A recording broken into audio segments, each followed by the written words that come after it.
नमस्कार, आदाब, सत श्री अकाल, जय भीम, जोहार। मेरा नाम है नवीन कुमार। अपने डीसीपी को चौराहे पर खड़े होकर धमकाते नफरती गुंडों के सामने कांपती हुई दिल्ली पुलिस ने वही किया जिसका डर था। जेएनयू की छात्राओं नताशा नरवाल और देवांगना कलिता और जामिया मिलिया के छात्र आसिफ तन्हा को मिली जमानत पर उसकी नसें इस कदर ऐंठ गईं कि हाईकोर्ट के आदेश के 24 घंटे के भीतर सुप्रीम कोर्ट पहुंच गई। हुजूर, जुल्म हो जाएगा, इन लड़कियों को मत छोड़ना, बड़ी खतरनाक है। इतनी खतरनाक कि वकीलों की पूरी टोली लगा डाली अपील तैयार करने के लिए। सोचिए, एक रात में तीनों की जमानत के लिए 300 पन्ने की अपील छाप डाली। जी हां, 300 पन्ने की। राष्ट्र की सुरक्षा का सवाल है मिलॉर्ड, इनको छोड़ना मत। हाईकोर्ट को कुछ नहीं पता ये कितनी खतरनाक है। हमारी दलील, हमारे सबूत सारे रद्दी की टोकरी में फेंक दिए और सोशल मीडिया के दबाव में जमानत दे दी। इस नाइंसाफी को रोकिए मिलॉर्ड। ये लड़कियां बाहर आ गईं तो कोहराम मच जाएगा। देश को बचा लीजिए। मैं आज अदालतों के फैसलों और सुनवाई पर नहीं जाऊंगा, दिल्ली पुलिस की दलील पर भी नहीं जाऊंगा। उसने लोकतंत्र के पक्ष में कपिल मिश्रा जैसे नफरती नमूनों की कठपुतली होना चुना है। हमें यह भी पता है कि दिल्ली पुलिस को ये सारे निर्देश कहां से मिल रहे हैं और हमें यह भी पता है कि किसको बचाने के लिए ये सारे प्रपंच रचे जा रहे हैं। फिर भी मैं दिल्ली पुलिस के साथ हूं और लड़कियों के खिलाफ हूं, छात्रों के खिलाफ हूं, जुल्म के खिलाफ आवाज उठाती औरतों, बुजुर्गों, नौजवानों और बच्चों के खिलाफ हूं, खासकर लड़कियों के। और इसके पीछे मेरी दलीलें बड़ी सीधी और साफ हैं। तो सुनो देवांगना, सुनो नताशा, सुनो सफूरा और सुनो इनकी तरह की तमाम लड़कियों, जमहूरियत का झंडा उठाती लड़कियों, इंसानियत के गीत गाती लड़कियों, आईन की डफली बजाती लड़कियों, पुस्तकालयों के ज्ञान को परचम बनाती लड़कियों। तुम्हें जेलों में ही होना चाहिए। तुम इस देश के लिए खतरा हो, तुम्हें जेलों में ही होना चाहिए क्योंकि तुमसे बहुत दिक्कत है कानून को। तुम्हें जेलों में ही होना चाहिए क्योंकि तुम पुलिस राज को सलाम नहीं करती। तुम्हें जेलों में ही होना चाहिए क्योंकि तुम्हें धर्म के नाम पर सत्ता का खेल खेल रहे असली टुकड़े टुकड़े गैंग पर एतबार नहीं। अपने होने के खतरों को पहचानो लड़कियों, कि तुमसे भारत की सबसे चौकन्नी पुलिस किसी गीदड़ की तरह डरती है। इस कदर डरती है कि भारतीय दंड संहिता की दफाओं की बेड़ियों में तुम्हारी कलम, तुम्हारे अल्फाज, तुम्हारी आवाज और तुम्हारे शरीर तीनों को जकड़ देना चाहती है। तुम समझती नहीं हो लड़कियों, तुम्हारी कैद इस देश की आजादी की शर्त है। तुम्हारी चुप्पी इस देश के लिजलिजे थानेदारों और कोतवालों की लिजलिजी नौकरी की शर्त है। तुम्हारी आह बादशाह के निरंकुश अट्टहास की शर्त है। इसलिए लड़कियों, तुम्हें जेलों में ही होना चाहिए। तुम पर लगाम कसना बहुत जरूरी है लड़कियों।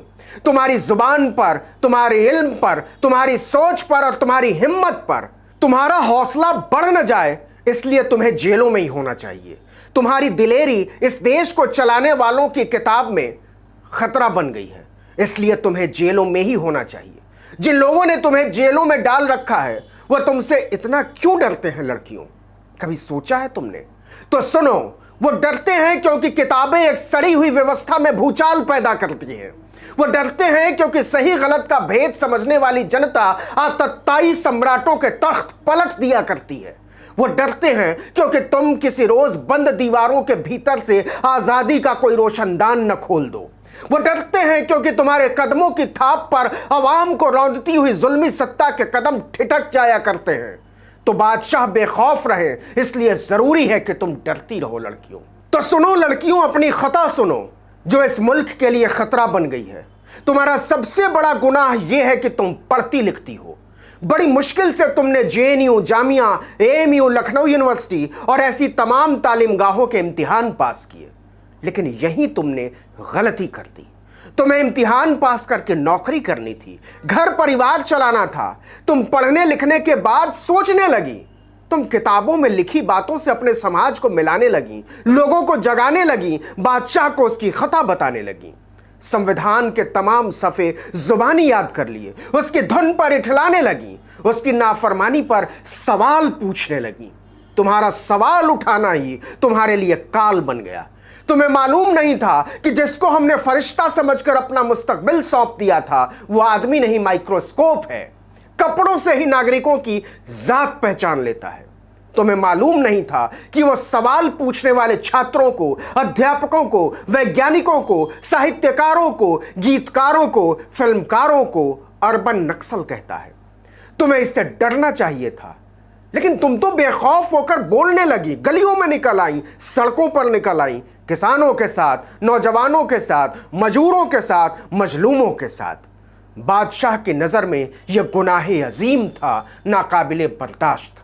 तुम संविधान और लोकतंत्र के पन्ने फड़फड़ाने लगी। यह बात ठीक नहीं थी लड़कियों। तुम सड़कों पर चीखती हो तो महल में सोए बादशाह की नींद में खलल पड़ती है, और राजा की नींद में खलल अच्छी नहीं। उसकी नींद उचट जाती है तो लोकतंत्र खतरे में पड़ जाता है। राजा की नींद स्वस्थ लोकतंत्र की निशानी है। उसके सोने की बहुत वाजिब वजह है, समझो इसे। बादशाह सोता रहता है क्योंकि नदियों की रेती में दफनाई जा रही लाशों पर नजर न पड़े। बादशाह सोता रहता है क्योंकि उसे एक एक सांस के लिए छटपटाते लोगों की चीखें सुनाई न पड़े। बादशाह सोता रहता है क्योंकि उसे महंगाई की मार से तड़पते लोगों की मजबूरियां दिखाई न दे। बादशाह सोता रहता है क्योंकि मिट्टी में मिल गई अर्थव्यवस्था से चिंता न हो जाए। बादशाह सोता रहता है क्योंकि सड़क पर आ चुके बेरोजगारों की आग कोई कोफ्त न पैदा कर दे। बात को समझो लड़कियों, एक जागा हुआ देश सोते हुए बादशाह के लिए खतरा बन जाया करता है। इसलिए लड़कियों, तुम्हें जेलों में ही होना चाहिए, क्योंकि तुम बाहर निकलोगी तो फिर से बोलोगी संविधान के लिए, लोकतंत्र के लिए, मानवता के लिए, भाईचारे के लिए, शिक्षा के लिए, रोजगार के लिए, आजादी के सही अर्थों के लिए। और तुम्हारे बोलने से 56 इंच की छातियां मिट्टी की तरह दरक जाया करती हैं। लेकिन लड़कियों, आखिरी बात गौर से सुनना, ये जेलों के सीखचे तुम्हें रोक नहीं पाएंगी। कपिल मिश्राओं के आगे दुम हिलाती किसी कोतवालों के गढ़े हुए आरोपों की झूठी किताबें। कोई दीवार इतनी मजबूत नहीं जो दिल से उठी हुई आवाज का रास्ता रोक ले।